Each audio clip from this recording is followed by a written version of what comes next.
Hey, what is up, you guys? This is Sunny. Today we discuss what to do if your man is chronically addicted to pornography. I'm going to break this session down into three sections. One is what does it look like? What are the symptoms when you find out that this is going on in your life? Number two, let's figure out what is behind this. Why does this problem exist in the first place? And number three, how you can help yourself when you find yourself in this situation. But before we begin this session, guys, I want to touch upon one thing.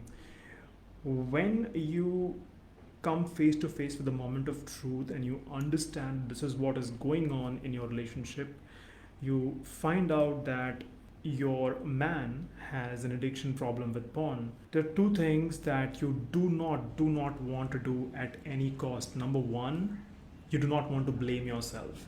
There's no need to compare yourself with those plastic figurines on his screen. You don't have to ask yourself as to what is wrong with you, what is lacking in you. Do not beat yourself up. Number two, do not beat him up. Do not go and tell him things like you are sick or you have no respect left for him.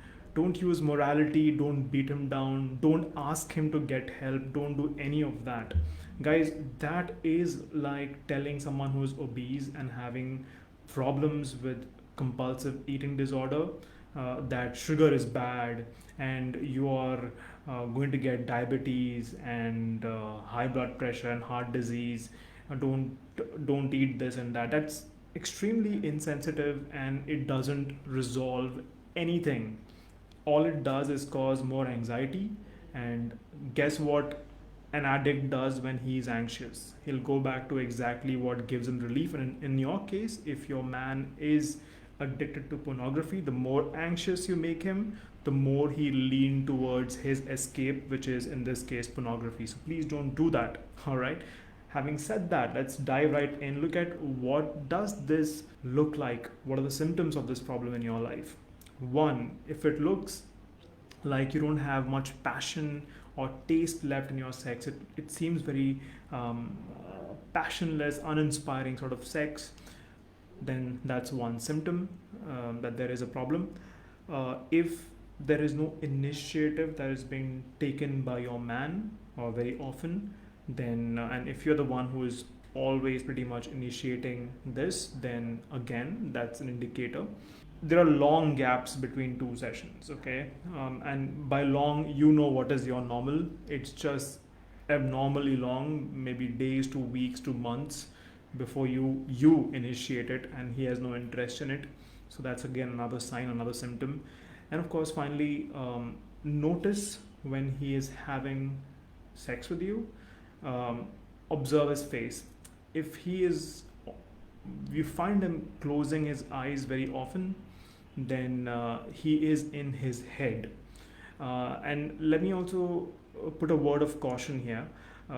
Closing eyes does not always mean that he's in his head. Now, if I'm having a good cup of coffee and I'm taking a nice sip, I might just close my eyes and go, ah. Or if I'm having a beer and chugging a beer and just taking one sip, I might just go, ah, right? So I might close my eyes. That's what the Oriental chefs might call as umami. That's a relief, it feels good, you close your eyes. So if you're in that moment while having sex and he's closing his eyes for a few moments, you know the difference. But when he's closing his eyes deliberately, you can tell it's not the same and that he is inside his head. And I want to draw your attention to something here, and you might hear me repeat this term many times in my different videos. This is what I like to call mental decapitation, all right? Which simply means that he has cut off your head, in his mind, and he has placed whatever woman he wants to place from his habit of pornography, and he's just using your body as a sex doll there to get off because he simply cannot be there. Okay, now it sounds horrible, and I can tell this one thing, that it's extremely demeaning and humiliating to you when it's being done to you. It can impact your self confidence and self worth. self-image in so many ways, in an energetic way, in an emotional way, in psychological ways. You can't put your finger to it very precisely because there's nothing being said, but each and every cell of your body can just feel what is going on. Okay, and if you've been there, if you're going through this, you know exactly what I mean. This is called mental decapitation. You're just being used while he is in his head. Now, I want to call this out in the second part. Now we are entering this. Why is this happening? Why is he in this compulsive behavior? So I know it can be very aggravating. It can really irritate the hell out of you as a person, as a partner to this person. But please understand, okay, it is no one's fault. It sounds very strange, but let's just stop looking at things from this lens of whose fault is it. That means somebody is right and somebody has to be wrong. No, it's not that. We must understand, when I say why is this happening, there is no specific reason. Okay, no two addicts of any behavior have the same reason. There are as many reasons for a behavior, for an addictive pattern, as there are number of people on this planet, so billions of them. Why? Because all of us have completely unique life experiences. Having said that, I will call out the fact that there is a paradigm that is pretty much common among most addicts who have this secretive behaviors that they're not open about in front of people, especially in their intimate relationships. Here's a paradigm, which is a belief, is that if I can hide my flaw, or if I can hide my flaws and be what people want me to be, then they will not abandon me and I will have my needs met. I'll repeat that for you. If I can hide my flaws and just be what people want me to be, which in this case is just be good, be clean, be perfect, that's the image, then I will not be abandoned and I will get my needs met. Such a simplistic belief, and it is not very difficult to imagine when this kind of ridiculously simplistic belief was formed, most often formed when they were less than 5. And that is why I mentioned, let's not look at this from the point of who is wrong, is this a fault? It's not his fault, and even though you are really hurt in this time, let's not look at this as fault. Now that you're here, how can you help yourself if you find yourself in this situation? I have 2 questions for you. If you're a woman, you're watching me right now, question number 1, ask yourself this question. Just check back with yourself, check in and ask, are you happy? Are you happy in this situation overall, holistically? Or are you just settling for what you have? Right? Number 2, as a human being, who decides your boundaries? Should your parents decide your boundaries? Should your government decide your boundaries?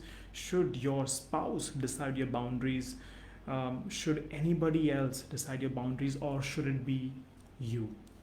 Even your coach cannot decide your boundary. Should it be you? So if you have the answers to both this question, then you need to start setting your boundaries and having conversations with this one person or the number of people you share your life intimately with. And that is very simple.